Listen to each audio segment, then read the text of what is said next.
देवो झाड़ी जाए सिहियाय मथेण वंदामि इच्छामि खमाश्मनो वंद्यो झाड़ी जाए सिहियाय मथेण वंदामि इच्छकार सोराय सुगत शरीर निराबाद सुख से यात्रा भी हो छोजी स्वामी साता छेजी मथेण वंदामि इच्छा कारण सतीश भगवान अगुठ में अभ्यंतराय खावे इच्छा खावे राय जनके जी अपद्यम परपद्यम बत्ते पाए विनय व्याप्ति अन्नादि शब्दादि उच्चारण समासन अंतर्भाष रूढ़ि भाष जनके जी मजे विनय परम वासुम वादारम पतुबे जाना अहम न जानामि तस्मै इच्छामि खमाश्मनो वंद्यो झाड़ी जाय सिहियाय मथेण वंदामि सुख साता चो गुरुदेव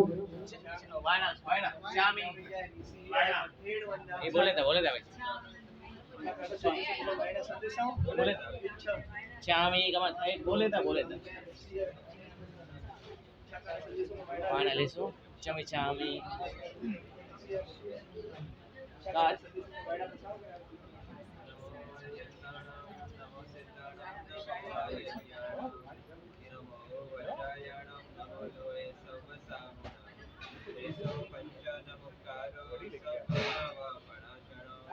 मंगलाणं च सर्वेसे परमं वै मंगलम् ओंकार विष्णु संयुक्तं नित्यं ध्यायन्ति योगिनां कामदं मोक्षदं चैव ओंकाराय नमो नमः मंगलं भगवान् वीरो मंगलं गौतमप्रभो मंगलं स्थूलभद्राद्या जैनधर्मोऽस्तु मंगलम्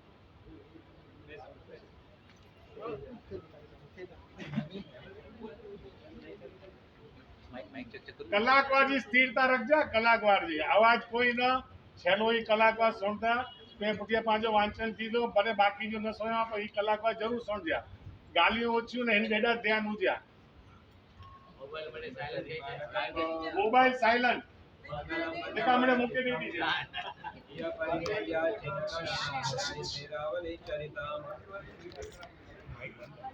વૈત્રાજી ચાર ભાવનાનો સ્વરૂપ પ્રાણીએ સંક્ષેપથી કઈ સંભળાવ્યો તેથી સખીઓ ખૂબ જ આનંદિત થઈ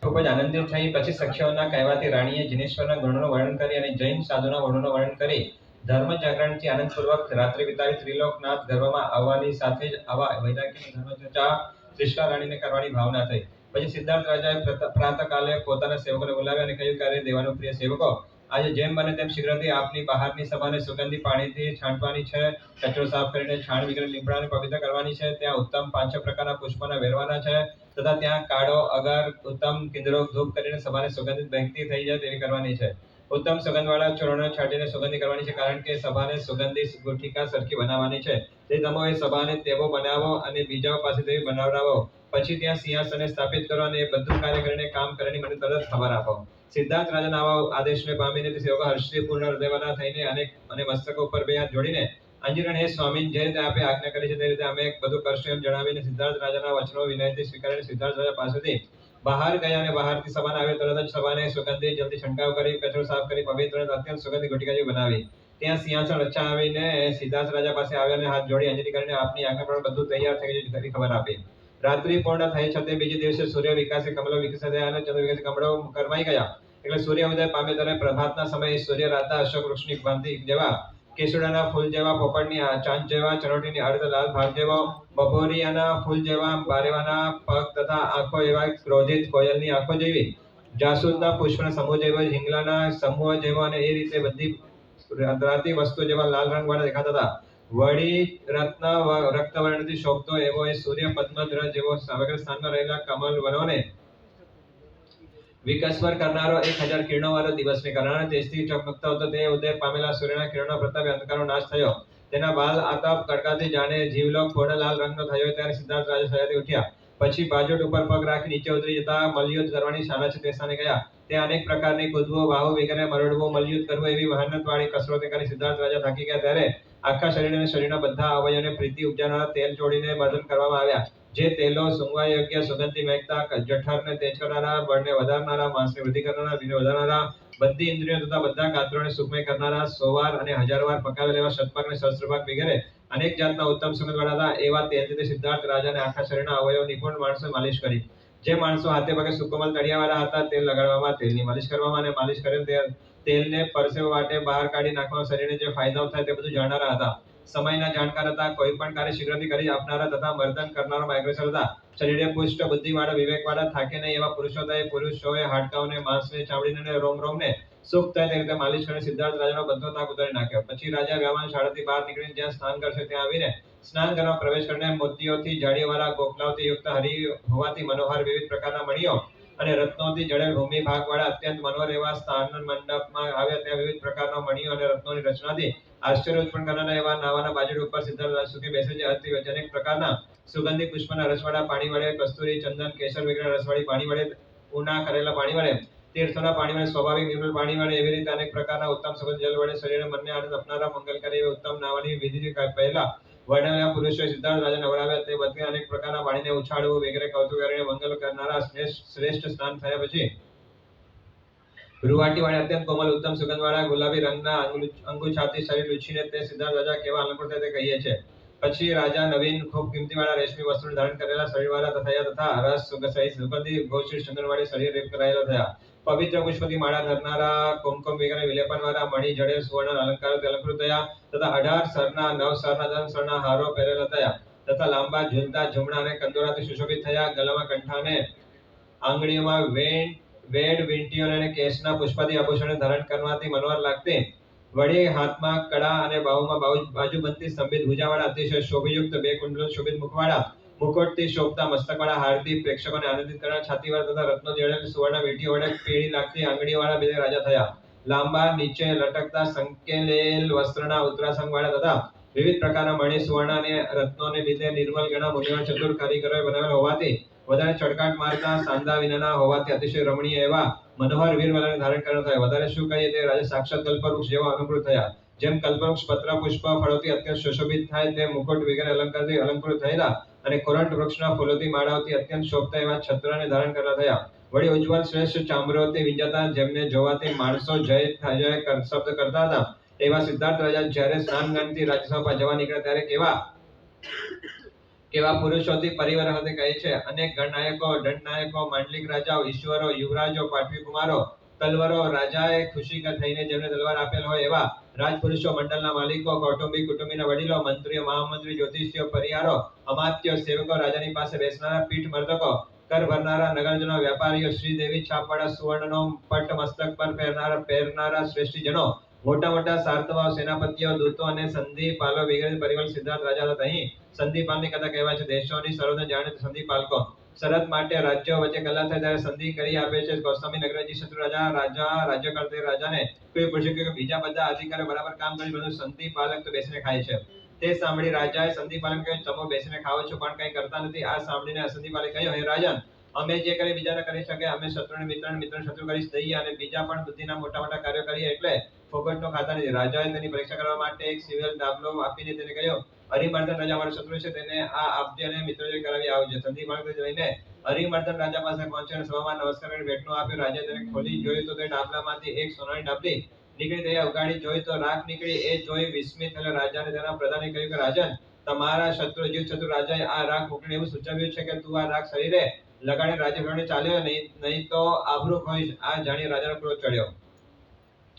તે જોઈ સંધિપાલક લાગ્યો અને રાજા મોકલી. રાજાએ વેર વધારે છે પણ ચિંતા નહીં. પછી તેને ઔત્પાતિક બુદ્ધિ કહી કે રાજન, તમે ઉલટો અર્થ ન કરો. એ રાજ મહાગુણકારી છે. રાજાએ કહ્યું કે આ રાખમાં 250 ગુણ છે. સંધિપાલક કહે, રાજન, અમારા જીવ શત્રુ રાજાએ અગણિત ધન ખર્ચી મહારુદ્ર યજ્ઞ કરાવ્યો. તેની આ ભસ્મ તિલક કરવા માટે સર્વ રાજાઓને મોકલી છે. તેમ તમને પણ મોકલી છે અને તમને નમસ્કાર કરી મોકલાવેલ છે. આ ભસ્મનો સવારમાં સ્નાન કરી તિલક કરવાથી જન્મો જન્મના પાપ નાશ પામે છે તથા પ્રતાપ વધે છે, સૌભાગ્ય અને યશ પ્રાપ્ત થાય છે. આ સાંભળી હરિમર્દન રાજા ઘણો ખુશ થયો અને કહ્યું કે મેં તો અવળો અર્થ કર્યો પણ રાજાએ મારા માટે ઘણો ઉપકાર કર્યો છે. પછી સંધિપાલકે 1 માસ સુધી ખૂબ આદર ત્યાં રાખીને પહેરવાણી આપી. તો જીવ શત્રુ રાજા માટે હાથી, ઘોડા વગેરે ભેટનું અને પછી અમારી તમારી સાથે ઘણી જ અગ્નિસભર મિત્રાચારી છે એવા લખણવાળા પત્ર તો પણ સાથે આપીને રાજાએ વિદાય આપી. પછી સંધિપાલક કૌશાંબીમાં આવી જીવ શત્રુ રાજાને ભેટ વસ્તુ સોંપીને પત્ર આપ્યો. પત્ર વાંચી રાજાએ પ્રસન્ન થઈ સંધિપાલકને પહેરામણી આપી. પછી બીજી વાર પરીક્ષા કરવા માટે રાજાએ પોતાની પટરાણીને કહ્યું કે હું તને પત્ર લખું બોલાવું ત્યારે આવજે એમ કહી તેના પિયરે મોકલ્યો. પછી સંદીપાલે કહ્યું મારી રાણી રીસાની પિયર ચાલી ગઈ છે, તું તેને તેડી આવ તો તને ખરો સંદીપા જાણો. આ સાંભળી સંદીપાલે તીર્થવાસીના વેશે રાણીના પિયરના ગામે આવ્યો. રાણીને ખબર મળવાથી તેને બોલાવી પૂછ્યું રાજાના કઈ સમાચાર હોય તો આપ. સંદીપાલે કહ્યું કે હું તીર્થવાસી થયો છું, તેથી સંસારના કાર્યમાં પડતો નથી, એટલે તમારી પાસે પોતાની મેળે આવ્યો નથી. પરંતુ રાજાએ હમણાં કોઈ રાજાના અત્યંત સ્વરૂપવાન કન્યાને પરણાવવાને તેને પટરાણી કરવાનો નિર્ણય કરેલો છે. બીજી મને ખબર નથી એમ કહીને તે ચાલ્યો ગયો અને ઘરે પહોંચ્યો. રાણી પણ આ સાંભળીને ઉતાવળે રાજા પાસે આવી ગઈ. રાજા રાણી કહે કે મારા બોલાવીને કેમ આવી? રાણીએ રીસાઈને ઉત્તર આપ્યો કે તમે નવી રાજકન્યાને પરણીને તેને પટરાણી બનાવો, પછી મને શા માટે બોલાવો? આવા રાણીનો ઉત્તર સાંભળી વિસ્મય પામી સંદીપાલકને બોલાવી રાણીની ભ્રાંતિ દૂર કરાવી. સંદીપાલકને બુદ્ધિના વખાણ કરી વસ્ત્ર આદિ આપી તેને સત્કાર કર્યો. ઉપર કયા પ્રમાણેના પરિવારથી પરિવારેલો સિદ્ધાર્થ રાજા શ્વેત મેઘમકાથી નીકળેલા ચંદ્ર જેવા ગ્રહો નક્ષત્રો તારાઓ વચ્ચે શોભતા ચંદ્ર જેવા પ્રીતિકારી દેખાવાળા પુરુષોમાં ઇન્દ્ર જેવા, પુરુષોમાં વૃષભ જેવા અને પુરુષોમાં સિંહ જેવા દેખાતા સિદ્ધાર્થ રાજા રાજતેજથી અત્યંત દેદીપ્યમાન થયા છતાં બહારથી સભામાં આવી પૂર્વ દિશા સન્મુખ સિંહાસનમાં બેઠા. પછી પોતાથી ઈશાન દિશા તરફ 8 વસ્ત્રો મંડાવે છે, તેમના પર શ્વેત વસ્ત્રો બિછાવીને સરસવ દર્ભ અને કંકુથી માંગણી કરે છે. પછી પોતાનાથી નહીં અતિ દૂર તો નહીં અતિ સમીપે સેવે સ્થાને એક પડદો બંધાવે છે. પડદો વિવિધ પ્રકારના મણિઓ અને રત્નોથી અત્યંત શોભાવાળો હતો, અત્યંત જોવાલાયક અને ઘણી કિંમતવાળો હતો. ઉત્તમ નગરના બનાવેલો હતો, અતિશય સુકુમાર સુતરના વિવિધ પ્રકારની ભાતવાળા સેંકડો તાંતણાઓથી રચનાથી મનને આશ્ચર્ય પમાડનારા હતો. તથા વરુ વૃષભ અશ્વ મનુષ્ય મગર પક્ષી સર્પ કિન્નર મૃગ અષ્ટાવક્ર ચમરી ગાય હાથી વનલતા અને કમલિનીઓ વગેરેના ચિત્રોની રચનાથી આશ્ચર્યકારી એવા અંતઃપુરની સ્ત્રીઓને બેસવા માટે સભામાં મધ્ય ભાગમાં પડદો બંધાવે છે. પછી અંદર વિવિધ પ્રકારના મણિઓ તથા રત્નો જડેલા હોવાથી આશ્ચર્ય કરનારા સુકુમાર ગાદી અને રેશમના પાથરણાથી ઢાંકેલ તથા ઉપર સફેદ મલમલના ઓછાળથી આચ્છાદિત અતિશય સુકુમાર શરીરને સુખારી સ્પર્શ તથા શોભાકારી એવો વજ્રાસન ત્રિશલા રાણી માટે રચાવે છે. પછી સેવકોને બોલાવીને રાજા કહે છે કે દેવાનો પ્રિય સેવકો, તમે તરત ભવિષ્યને જાણનારા અને સ્વપ્ન વગેરેના ફળોને કહેનારા એવા તથા અષ્ટાંગ મહાનિમિત નામના શાસ્ત્રના સૂત્રના અર્થને ધારણ કરનારા તથા વિવિધ પ્રકાર અને શાસ્ત્ર પ્રવીણ એવા સ્વપ્ન લક્ષણના જાણનારે બોલાવો. નિમિત્ત શાસ્ત્રના 8 અંગ આ પ્રમાણે છે.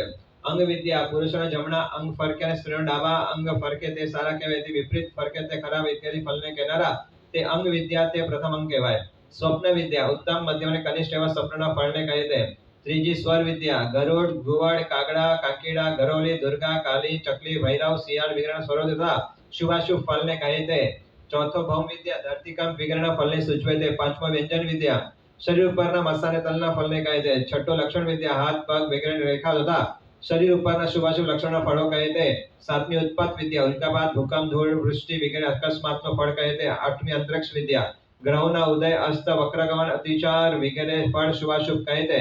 નિમિત્ત શાસ્ત્રના 8 અંગ જાણવા.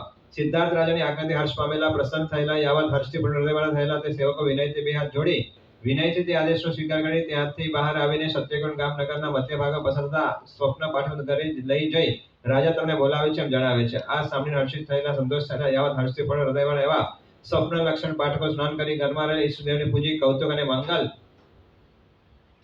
માટે શરીર ઉપર તથા કપાળ ઉપર તિલક વગેરે કરી દહીં દુર્વા સરસવ અક્ષત વગેરેથી દુષ્ટ સ્વપ્નનો નાશ કરવા માટે માંગલિક આચાર કરી રાજ્ય સભાને યોગ્ય માંગલિક એવા શ્વેત ઉત્તમ પ્રકારના વસ્ત્ર શરીરે પહેરી તથા કિંમતી અલંકારથી અલંકૃત થઈ માંગલિક માટે શ્વેત સરસવ અને દુર્વા મસ્તક ઉપર પાઘડીમાં રાખીને પોતપોતાના ઘરોમાંથી નીકળે છે. પછી નગરના મધ્ય ભાગમાંથી પસાર થઈ મહેલોમાં મુકુટ સમાન એવા સિદ્ધાર્થ રાજાના શ્રેષ્ઠ મહેલના મુખ્ય દરવાજા પાસે આવીને વિચાર વિનિમય કરીને કહેવા લાગે આપણામાંથી કોઈ એકને નેતા બનાવો. કારણ કે નિયાણક ટોળું પરસ્પર લડવા માટે ક્યાં પણ જય પામે નહીં. જેથી આપણે પરસ્પર સ્વપ્નના અર્થ વિચારીને કોઈ એકને નેતા કરી તેના મુખથી સ્વપ્નનો અર્થ રાજા સમક્ષ કહેવો, પરંતુ દરેક જુદો અર્થ કહેવો નહીં. જેથી આદરણીય બનશો. જે સમુદાયમાં સર્વ માણસો આગેવાન થવા માંગતા હોય, સર્વ પોતાને મહાપંડિત માનતા હોય અને સર્વ મોટાઈ મેળવવા ઈચ્છતા હોય તે સમુદાય છિન્ન ભિન્ન થઈ જાય છે, હાસ્ય પાત્ર થાય છે અને દુઃખી થાય છે. આ ઉપર 500 સુબોટોનો વૃત્તાંત કહે છે. કોઈ વખતે આસપાસથી ભેગા થયેલા 500 બહાદુર લડવૈયા સુબોટો નોકરીની ઈચ્છાથી કોઈ રાજા પાસે આવ્યા. રાજાએ મંત્રી સલાહથી તેમને પરીક્ષા કરવા માટે બધાને એક જ પલંગ આપ્યો. 500 માંથી પલંગ ઉપર કોણ સુવે એ બાબતે વાંધો પડ્યો. એક કહે કે હું સૌથી મોટો છું, પલંગ ઉપર સુવાનો અધિકાર મારો છે. બીજો કહે કે મારું કુટુંબ ખાનદાન છે, મારા બાપ દાદા મહાપરાક્રમે પ્રતિષ્ઠિત થઈ ગયા છે, તેથી પલંગ પર સુવાનો મારો અધિકાર છે. ત્રીજો કહે આપણામાંથી મારા કરતા બુદ્ધિ અને બળમાં કોઈ મોટો નથી, તેથી આ પલંગ પર સુવાનો મારો અધિકાર છે. આ જે પરસ્પર વાત થયો ત્યારે એક ડાયા માણસે કહ્યું કે ભાઈઓ, આપણે બધા પરાક્રમે કુલવાન છે, તેથી આ વાત છોડીને પલંગને વચ્ચે રાખીને પછી પલંગ તરફ પગ રાખીને આપણે બધા સૂઈ જઈએ, જેથી નાનો મોટો કોઈ ન કહેવાય. આ વાત બધાને ગમી ગઈ, તેથી અભિમાનપૂર્વક બધા પલંગ સામે પગ રાખી સૂઈ ગયા. સવારમાં આ સમાચાર રાજાને મળ્યા ત્યારે તેને કીધું કે આ લોકો આવા મિથ્યાભિમાન કરનારા નાયક વગરના હોવાથી મારું કોઈ કાર્ય સરે તેમ નથી. પછી રાજા તિરસ્કાર કરીને તેમને રવાના કર્યા. પછી નિપુણ એવા તે સ્વપ્ન પાઠકો એકને નેતા બનાવી જ્યાં બહારની સભામાં સિદ્ધાર્થ રાજા હતા ત્યાં આવે છે અને બંને હાથની હાજરી કરીને રાજાનો જય થાય વિજય થાવ એમ બોલાવતા બતાવે છે. તે આ પ્રમાણે આશીર્વાદ આપતા બોલે છે. દીર્ઘાયુ ભવ, વૃત્તવાન ભવ, ભવ શ્રીમાન યશસ્વી ભવ, પ્રજ્ઞાવાન ભવ, ભૂરી સત્વ, કરુણાદાનિક શુંડો ભવ, ભોગાઢ્ય ભવ, ભાગ્યવાન ભવ, મહા સૌભાગ્યશાળી ભવ, પ્રૌઢ શ્રીર ભવ, કીર્તિમાન ભવ, સદા વિશ્વોપજીવ્યો ભવ. હે મહારાજા, તમે દીર્ઘાયુષી થાવ, યમ નિયમ આદિ વ્રતોને ધારણ કરનારા થાવ, લક્ષ્મીવાન થાવ, યશસ્વી થાવ, બુદ્ધિવાન થાવ, ઘણા પ્રાણીઓ ઉપર દયા કરવા માટે અતિથિ પરાક્રમી થાવ, ભોગ સમજવાળા થાવ, ભાગ્યશાળી થાવ, મહા સૌભાગ્યથી શુભશોભિત થાવ, ઘણી લક્ષ્મીવાળા થાવ, કીર્તિવાળા થાવ અને સદા સમસ્ત જગતના જીવનું પાલન પોષણ કરનારા થાવ. કલ્યાણમસ્તુ ધનાગમસ્તુ દીર્ઘાયુષસ્તુ સુત જન્મ સમુદ્રસ્તો વૈરી શયસ્તુ જનનાથ સદયસ્તો યુષ્માન કુલે ચ સતતામ જીન ભક્તિ રસ્તો. હે નરના, તમારું કલ્યાણ થાવ, તમારે સુખ થાવ, તમારા ધનની વૃદ્ધિ થાવ, તમે લાંબા આયુષ્યવાળા થાવ, તમારે ત્યાં પુત્ર જન્મની સમૃદ્ધિ થાવ અને હે રાજન, તમારા કુલમાં નિરંતર જિનેશ્વર દેવો ઉપર અચલ શ્રદ્ધા ભક્તિ રહો. ઇતિ તૃતીય વ્યાખ્યાન. ચતુર્થ વ્યાખ્યાન પ્રમાણે આશીર્વાદ સાંભળીને સિદ્ધાર્થ રાજાએ સ્વપ્ન પાઠકે મસ્તક નવાઈને વંદન કર્યો, પુષ્પાદિથી પૂજ્યા અને પોસ્ત્રાથી સત્કાર કર્યો અને સન્માન કર્યું. ત્યાર પછી સ્વપ્ન પાઠકો પૂર્વે ગોઠવેલ રાખેલ પ્રદર્શન ઉપર બેસે છે. સિદ્ધાર્થ રાજાની ભારે સભામાં કેટલાક વિચક્ષણ પુરુષ હતા. વિચક્ષણ પુરુષ પર અહીં કથા કહે છે. પૃથ્વીભૂષણ નગરમાં જીતારી નામે દુષ્ટ સ્વભાવનો રાજા હતો. તેને લોકોને ખોટા આડ દઈ નિર્ધન કરી નાખ્યા હતા. ત્યાંના જિંદત નામના શેઠ ગુનામાં આવતા નથી. રાજાએ તેને અપરાધના લેવા પ્રધાન બનાવ્યો. જિંદત શેઠ ન્યાયથી રાજકાર્ય સંભાળતા હતા. એક વખત રાજાની માતા મરી ગયા. એ જ દિવસે રાજાને ત્યાં પુત્ર પણ જન્મ્યો. રાજાને લાગ્યું પ્રધાન અને મહાજન પુત્ર જન્મની ખુશાલી બતાવવા વર્ષ આવશે અથવા માતાનું મૃત્યુ સુખ પ્રદર્શિત કરવા આવશે તો તેમને બંને રીતે દંડવાનો સારો અવસર આવ્યો છે. પછી બુદ્ધિશાળી તે પ્રધાને મહાજનને સાથે લઈ રાજસભામાં રાજાને કહ્યું કે રાજન, આપ કહો તો અમે આ શ્રીફળ આપીને આપના પુત્ર જન્મ મહોત્સવ મનાવીએ અને આપ કહો તો આપના માતાજીના મૃત્યુનો શોક પ્રદર્શિત કરીએ. પ્રધાન અને મહાજન આ વચન સાંભળી તેમને ઘણા બુદ્ધિશાળી જાણી રાજા ખુશ થઈને પહેલા પુત્ર જન્મ ઉત્સવ કરીને પછી માતાનો શોક નિવાર્યો તથા પોતાના દેશમાં દંડ કર વગેરે દૂર કરાવી ન્યાય માર્ગ પર આ વિચક્ષણ પુરુષ પર દિનજત કે શેઠની કથા કહી. પછી સિદ્ધાર્થ રાજા દુષ્મા રાણીને પડદા બેસાડે છે અને પોતે હાથમાં ફલ ફૂલ લઈને સ્વપ્ન પાઠકોને સ્વપ્નનું ફળ પૂછે છે. કારણ કે રાજાની પાસે, દેવની પાસે, ગુરુની પાસે અને નિમિત્તિયાની પાસે ખાલી હાથે જવું ન જોઈએ. જો આ એક નીતિ વાક્ય છે, જે ચાણક્ય નીતિ કહેવાય, એનો એક નીતિ વાક્ય છે કે રાજા પાસે જવું હોય, દેવ પાસે જવું હોય, ગુરુ પાસે જવું હોય અને કોઈ જ્યોતિષી પાસે જવું તો ક્યારે પણ ખાલી હાથે જ, કારણ ખાલી હાથે જાઓ તો પાછા ખાલી હાથે આવો. કંઈક મેળવવું છે, પ્રાપ્ત કરવું છે તો કંઈક એને નાનો પણ ભેટલો લઈને તમારે સાથે જવું જોઈએ. ફલ મૂકવાથી ફલ પ્રાપ્ત થાય છે તે ઉપર મૂલદેવની કથા કહે છે. કૌડ દેશના પાટલીપુરમાં શંખ નામે રાજાને ધારિણી નામે રાણીથી મૂલદેવ નામે પુત્ર થયો. એ સર્વ કલાનો જાણતો થતા એ જુગારની વ્યસની હતો. એનું વ્યસન રાજાનું દબાણ છતાં છૂટતો ન હતો. વ્યસન 7 છે: જુગાર, માંસ ભક્ષણ, મદિરાપાન, વેશ્યાગમન, શિકાર, ચોરી, પરસેવન. એ 7 વ્યસનો જીવને ઘોરમાં ઘોર નરકમાં લઈ જાય છે. વ્યસન બહુ જ ખરાબ છે, માટે આત્મહિતે છું. એ 7 વ્યસનોમાંથી એક પણ વ્યસન સેવવું ન જોઈએ. વ્યસની એવા મૂલદેવને રાજાએ ઘણું સમજતા વ્યસન મૂકી શક્યો નહીં. તેથી રાજા દેશ છોડી જવા કહી દીધું. પછી મૂલદેવ ત્યાંથી ચાલ્યો ગયો. રસ્તામાં કોઈ તાપસની ભક્તિ કરવાથી તાપસે મૂલદેવને રૂપ પરાવર્તનની વિદ્યા આપી. એ વિદ્યા સાધીને તે ઉજ્જૈની ગયો. ત્યાં સર્વ કલામાં પ્રવીણ દેવદત્તા નામે વેશ્યા હતી. તેના મહેલની નીચે આવી કુબડાનું રૂપ લઈ મનહર સ્વરથી તે ગાવા લાગ્યો. તે સાંભળીને વેશ્યાનો પ્રસન્ન થઈ તેને પોતાની પાસે રાખ્યો. એ નગરીમાં રાજાનો માનીતો અચલ નામે સારતો હતો. તે રોજ એ જ વેશ્યા પાસે આવતો અને ધન આપીને તેને રાજી કરતો. જ્યારે તે અચલ આવતો ત્યારે મૂલદેવને વેશ્યા છુપાવી દેતી. અક્કા ડોસી દેવતાને કહેતી કે બેટા, આપણે ઈચ્છિત ધનાથી આપનાર તો અચલ છે અને તું આ નિર્ધન મૂલદેવ શા માટે ઘરમાં રાખી બેઠી છે? છતાં દેવદત્તા મૂલદેવને મુક્તિ ન હતી. કઈ વખતે અક્કાએ અચલને કહ્યું કે મારી પુત્રી દેવદત્તા મૂલદેવ નામના નિર્ધન માણસને ઘરમાં રાખી બેઠી છે. આ સાંભળી અચલને મૂલદેવ ઉપર ઘણો ગુસ્સો આવ્યો. તેથી અચલ ઓછીને કોઈ વખતે દેવદત્તા ઘરે આવ્યો અને બારણું ઉગાડી ઘરમાં આવ્યો ત્યારે દેવદત્તાને મૂલદેવને પલંગ નીચે છુપાવી દીધો. અચલ આ બાબત જાણી ગયો. પછી પલંગ ઉપર બેસીને અચલે કહ્યું કે પ્રિય, મને અશુભ સ્વપ્ન આવે છે. તેથી હું આ પલંગ પર સ્નાન કરીશ. સયા બગડશે તે હું નવી કરાવી આપીશ. એમ કહી ધગધગતું પાણી મંગાવી પલંગ ઉપર રેડવા માંડ્યો. એ ગરમ પાણી વડે દાજવાથી મૂલદેવ પલંગ નીચેથી નીકળીને ભાગવા માંડ્યો. ત્યારે તો અચલ તેને પકડ્યો. મૂલદેવે તેને કોઈ મને મૂકી દો. અચલે કહ્યું કે જ્યારે તું તારે વશ પડ્યું ત્યારે તું પણ મને મૂકી દેજે. પછી છૂટેલ મૂલદેવ બેનાટક નગર તરફ ચાલતા કોઈ અરણ્યને ઓળંગી 3 દિવસ ભૂખ્યો કોઈ ગામમાં ભિક્ષા માટે ગયો. ભિક્ષામાં મરેલ અડદના બાકડાને લઈને તે ગામ બહાર આવીને કાંઠે આવ્યો. પછી ખાવા માટે બેઠો. ત્યાં એવો વિચાર આવ્યો કે મારા 3 ઉપવાસ થઈ ગયા, તેથી 8મ તપના પારણે કોઈ મહાપુરુષને આપીને પછી પારણું કરું તો સારું. આ સમયે એના પુનિત કોઈ મુનિવાર ત્યાં આવી ચડ્યા. મૂલદેવે તેમને 3 વર્ષપૂર્વક વંદના કરીને વિનંતી કરી ભાવપૂર્વક અડદના બાકડા વહોરાવ્યા. આ સમયે ત્યાં વૃક્ષ ઉપર રહેલા કોઈ દેવ અડદના બાકડા લઈ જોઈને કહ્યું કે ધનાનામ તે નરાનામ કુમાસા હુંતી સાધુ પારણાય. એમ કહે મૂલદેવને કહ્યું કે તારે આ શ્લોકના બીજા 2 પદ કહીને તેમાં જે માંગવું હોય તે માંગજો. આ એક સુપાત્ર ભક્તિ. 8મ તપ કરી ઉપવાસ થઈ ગયા. ભિક્ષામાં જે મળ્યું છે વાપરતા પહેલા વિચાર આવે છે કોઈ મહાત્મા આવે એને વરાવીને પછી હું વાપરો.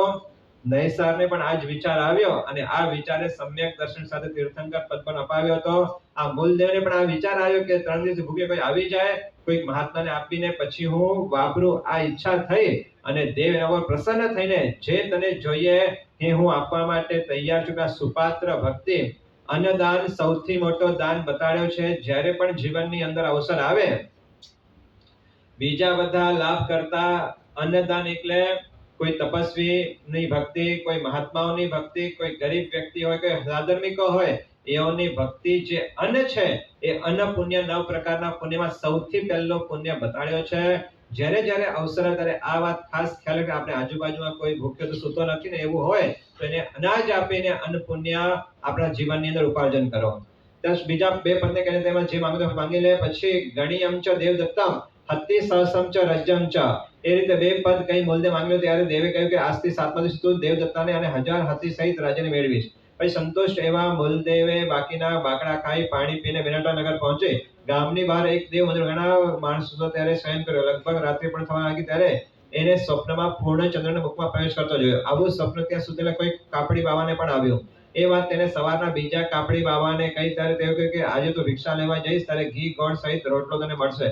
પછી ખુશી થઈ કાપડી ભિક્ષા લેવા ગયો ત્યારે તેને ઘી ગોળ સહિત રોટલો જ મળ્યો.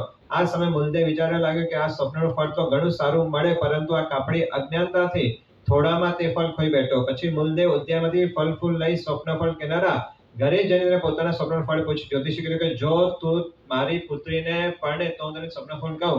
પછી મૂલદેવે તે કબૂલ કરવાથી જ્યોતિષીએ કહ્યું કે આજથી 7મા દિવસે રાજ્ય પામીશ. આ સાંભળી મૂલદેવ તેની પુત્રીને પરણે રહ્યો 1 દિવસ. એટલે કહેવાનો આવા કાપડીને પણ સપનો આવ્યો અને મૂલદેવને પણ સપનો આવ્યો. પણ કાપડીએ શું કર્યું કે કંઈ પણ આપ્યા વિના, કંઈ ભેટ ધર્યા વિના એમને એમ કાપડીને બીજા કાપડીને કીધો તો ઘી ગોળ મળ્યા. પણ આ મૂલદેવે સ્વપ્ન પાઠક જે છે જ્યોતિષ એની પાસે ભેટનું લઈ ગયા તો ઉત્તમ ફળ એને પ્રાપ્ત થયું. એટલે ક્યારે પણ આવી જગ્યા ઉપર ખાલી હાથે જવું ન જોઈએ. મૂલદેવ ગંભીર બનીને બેઠો. એક દિવસ તે ગામના તળાવની પાસે પાળે સૂતો હતો ત્યારે તે નગરના અપુત્રીઓ રાજા મરી જવાથી પ્રધાન આદિએ પંચદેવ ફરતા મૂક્યા. તે બહાર ફરતા ફરતા જ્યાં મૂલદેવ સૂતો ત્યાં આવ્યા. પછી ઘોડાએ હણહણાટ કર્યો, હાથીએ મૂલદેવ ઉપર કળશ રેડ્યો, છત્ર ધરવામાં આવ્યો, ચામર વિંજાયા, જય જય શબ્દ થયો. ત્યારે પ્રધાન વગેરે રાજપુરુષોએ મૂલદેવને હાથી ઉપર બેસાડ્યો અને મહોત્સવપૂર્વક નગર પ્રવેશ કરાવી રાજ્ય સિંહાસન રાજ્યાભિષેક કર્યો. પછી રાજા 1000 હાથી સહિતનું રાજ્ય પામી દેવદત્તાને પણ મૂલદેવે બોલાવી રાજ્ય કર્યું. આ ફળ લઈ જઈને સ્વપ્ન ફળ પૂછવા વિશે મૂલદેવનું દ્રષ્ટાંત કહ્યું. સિદ્ધાર્થ રાજા ફળ ફૂલ હાથમાં લઈને સ્વપ્ન પાઠકને આ રીતે કહેવા લાગે, હે સ્વપ્ન પાઠકો, આજે કૃષ્ણ મહારાજે શ્રેષ્ઠ એવી શયામાં અર્ધનિદ્રા અવસ્થામાં ગજ વૃષભ વગેરે 1400 મહાસપનો જોયા છે અને પછી ધર્મ જાગરણ કર્યું છે. તો એ સ્વપ્ન પાઠકો ઉદાર એવા એ 14 મહાસપનો કલ્યાણકારી ફળ અને વૃત્તિ વિશેષ પ્રાપ્ત થશે. પછી સ્વપ્ન પાઠકો સિદ્ધાર્થ વાસી સ્વપ્નની વિગતો જાણીને અત્યંત ખુશ થયા, પ્રફુલ્લિત હૃદયવાળા બન્યા અને સ્વપ્નને સારી રીતે હૃદયમાં ધારી રાખીને તથા એ સ્વપ્નનો અર્થ વિચારીને એકબીજાની સાથે પરસ્પર વિચાર વિનિમય કરે છે. બધી સ્વપ્નના અર્થને જાણીને પરસ્પર સમજીને પરસ્પર પૂછીને નિશ્ચય કરીને સિદ્ધાર્થ રાજા આ પ્રમાણે કહે છે કે દેવાનો પ્રિય સિદ્ધાર્થ રાજન, અમારા સ્વપ્ન શાસ્ત્રમાં 42 સ્વપ્નો મધ્યમ અને 30 સ્વપ્નો ઉત્તમ કહેલ છે. એ રીતે 72 સ્વપ્ન કહેલ છે, તેમાં મધ્યમ અને 42 સ્વપ્નોના નામ આ પ્રમાણે છે.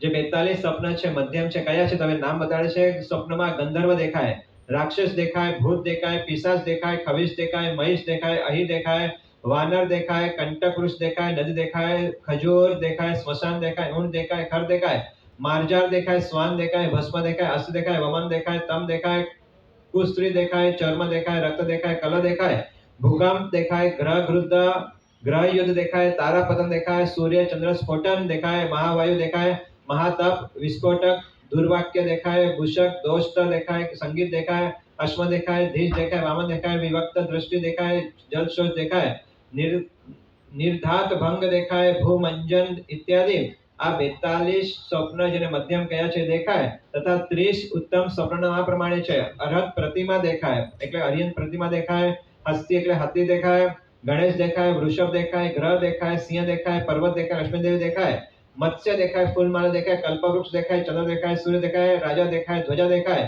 પૂર્ણ કલશ દેખાય, ગાય દેખાય, પદ્મસર દેખાય, ભદ્રાસન દેખાય, સમુદ્ર દેખાય, માંસ દેખાય, દેવ વિમાન દેખાય, રત્નરાશિ દેખાય, અગ્નિશિખા દેખાય, દેવાંગના દેખાય, દેવ દર્શન દેખાય, મેઘ દેખાય, સુવર્ણ દેખાય, બ્રહ્મા અને કૃષ્ણ હે દેવાનુપ્રિય આ 30 મહાસરોમાંથી અરિહંત ગર્ભમાં આવે ત્યારે અરિહંતની માતાઓ અને ચક્રવર્તીની ગર્ભમાં આવે ત્યારે ચક્રવર્તી માતાનો હાથી બળદ વગેરે 14 મહાસ્વપ્ન જોઈને જાગે છે.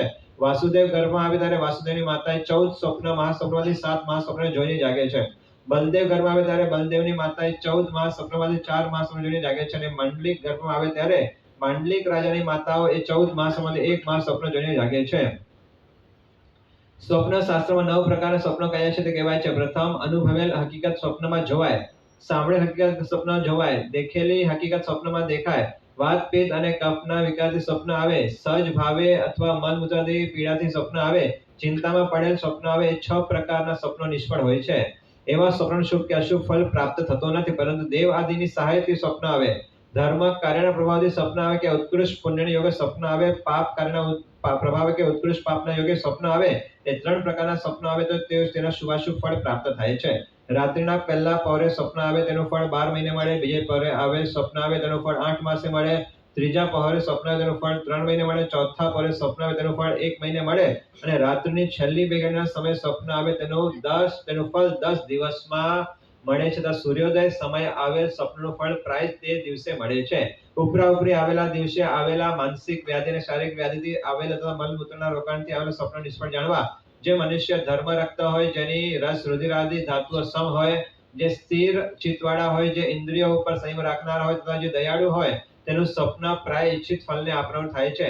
ખરાબ સ્વપ્ન આવે તો તે કોઈને પણ કહેવું નહીં. સારું સ્વપ્ન આવે તો તે ગુરુ મહારાજ આદિ યોગ્ય વ્યક્તિને કહેવું. જો કોઈ યોગ્ય વ્યક્તિ ન મળે તો પ્રભુ પ્રતિમાને અથવા ગાયના કાનમાં પણ કહેવો. કયા વિના ફળ મળે નહીં. સારું સ્વપ્ન જેવા તેવા મૂર્ખ પાસે કહેવું નહીં. જો જેવા તેવા પાસે કહીએ તો દુઃખ પ્રાપ્ત થાય છે. એ પર અહીં એક સ્ત્રીનો દૃષ્ટાંત આ પ્રમાણે છે. એક વણિકની સ્ત્રીને સમુદ્રને પીવાનું સ્વપ્ન આવ્યું. પછી જાગીને તે સવારના ગૌલી માટે અક્ષત અને ફળ લઈને ગુરુ પાસે જવા નીકળી. માર્ગમાં મળેલ સખીએ તેને પૂછ્યું કે બેન, અક્ષત ફળ લઈ તું ક્યાં જાય છે? ત્યારે તે કઈ બોલી નહીં. એથી સખીએ વધારે આગ્રહ કરી પૂછવા તેને કહ્યું કે મને આજે હું આખા સમુદ્રને પાન કરી ગઈ એવો સ્વપ્ન આવ્યો છે. તે તેનું ફળ પૂછવા ગુરુ મહારાજ પાસે જાઉં છું. ત્યારે સખીએ કહે, એટલો મોટો સમુદ્ર બીજે તારું પેટ ફાટ્યું કેમ ન ગયો? એવી મસ્કરી કરી સખી ચાલતી થઈ ગઈ. પછી તેને ગુરુ મહારાજ પાસે આવીને ગૌલી કરી સ્વપ્ન કઈ ફળ પૂછ્યો. ગુરુએ તેને ઇંગિત આકાર જોઈને કહ્યું કે તમે આ સ્વપ્ન પહેલા કોઈને કહેલું છે? ત્યારે તે બોલી કે મારી સખીને સ્વપ્ન કહેલ છે. ગુરુએ કહ્યું, જો તમે સ્વપ્ન પહેલા કોઈને પણ કહ્યા વિના અહીં પૂછત તો ભાગ્યશાળી પુત્ર રત્નની તમને પ્રાપ્તિ થાય, પરંતુ હવે તો તમને આજથી 7મા દિવસે કષ્ટ થશે. તેથી ધર્મ ધ્યાન દાન પુણ્ય વગેરે કઈ આરાધના કરો. પછી તે વણિક સ્ત્રી ઘરે જઈ ધર્મ ધ્યાન દાન પુણ્ય કરી 7મા દિવસે મરણ પામી. આ સાંભળી સારું સ્વપ્ન જેવા તેવા પાસે કહેવું નહીં. ઉત્તમ સ્વપ્ન જોઈને સૂવું નહીં. સૂઈ જવા તેનું ફળ મળતું નથી. તેથી ઉત્તમ સ્વપ્ન જોઈને દેવગુરુના ગુણગાન કરતા રહી ધર્મ જાગરણ કરવું. ખરાબ સપના આવે તો સૂઈ રહેવું. પહેલા ખરાબ સપન આવે ને પછી સારું સપન આવે તો સારા સપનાનું ફળ મળે છે, અને સારું સપન આવ્યા પછી ખરાબ સપન આવે તો સારા સપનાનું ફળ નાશ પામે છે અને ખરાબ સપનાનું ફળ મળે છે. તેથી સારું સપન જોઈને સૂવો નહીં. હવે અહીં કેટલાક સપનાના ફળ કહેવાય છે. સ્વપ્નમાં સિંહ, ઘોડો, હાથી, બળદ અથવા ગાયથી જોડેલ રથ ઉપર બેઠેલા પોતાને જુએ તો રાજા થાય.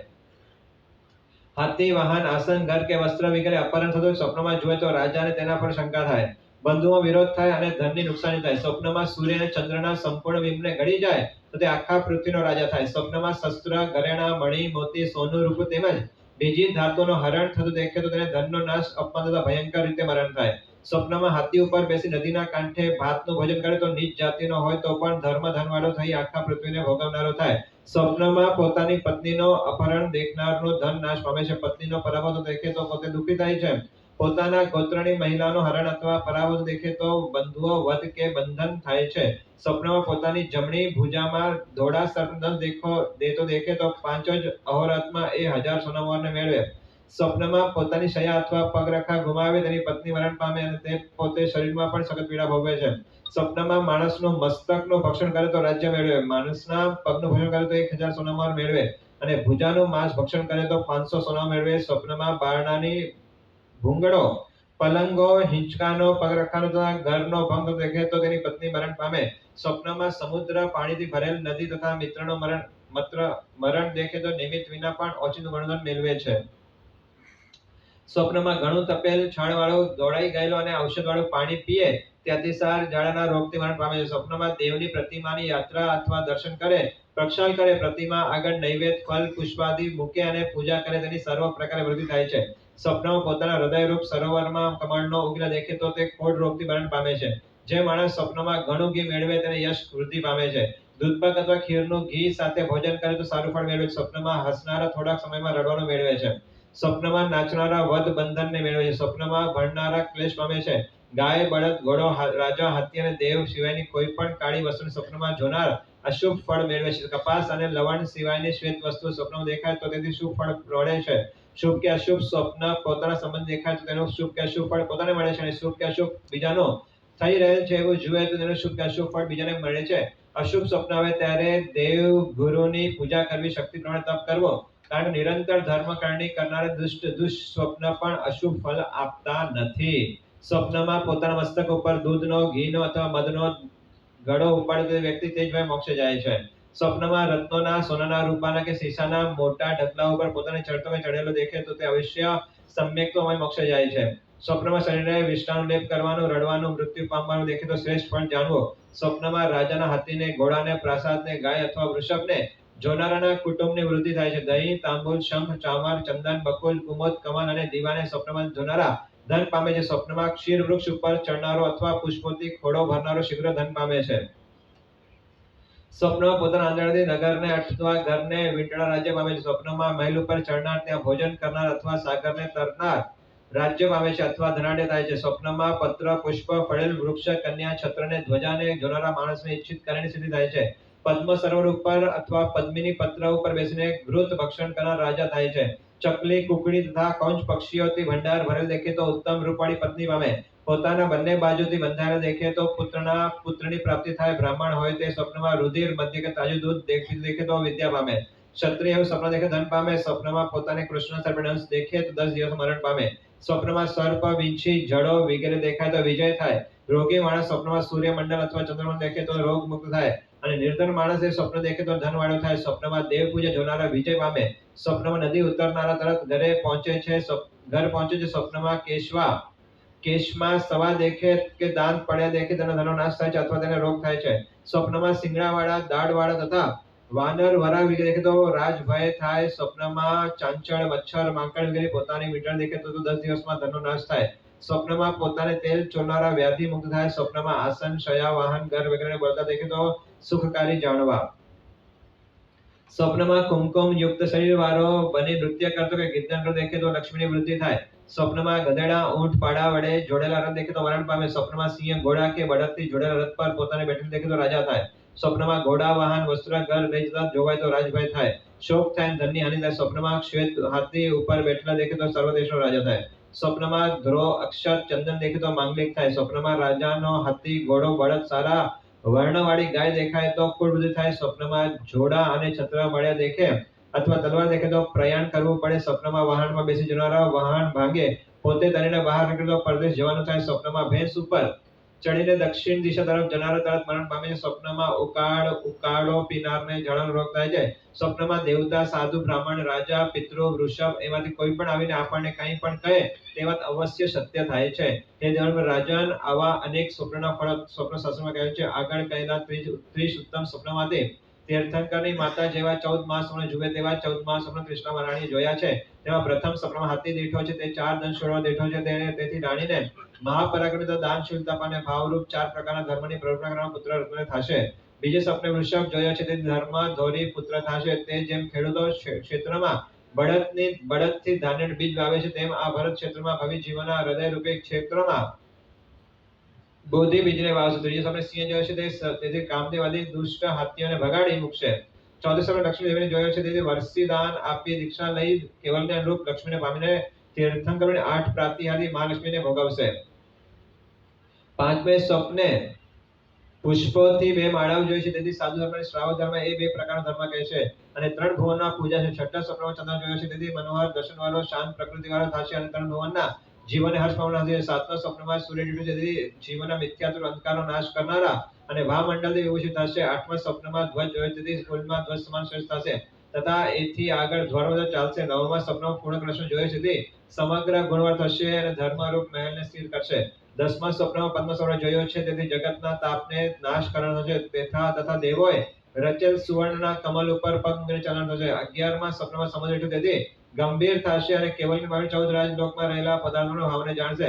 12મા સ્વપ્ન દેવમાં જોયો છે. તેથી ભુવનપતિ, વ્યંતર, જ્યોતિષી અને દેવલોક સુધીના વૈમાનિક દેવોને પૂજવા યોગ્ય તથા સેવા યોગ્ય થશે તથા નવ પ્રૈવિક તથા પંચઅનુત્તરવાસી દેવોને આરાધના યોગ્ય થશે. 13મા સ્વપ્નમાં રત્ન જોયો છે. તેથી દેવોએ રચેલ 3 ગઢવાળા સંવત્સર વિજય થશે અને ભવ્ય જીવન ધર્મેશ આપશે. 14મા સ્વપ્નમાં નિર્ધુલ અગ્નિ જોયો. તેથી તેજસ્વીને પોતાના આત્માની શુદ્ધિ કરનાર થશે તથા ભવ્ય જીવનને શુદ્ધ કરનાર થશે. 14 માસનું એકલું ફળ તો 14 રાજલોકનો સ્વામી થશે. 14 રાજલોકના અગ્રસ્થાનમાં રહેલ મોક્ષ સામે પ્રાપ્ત કરશે.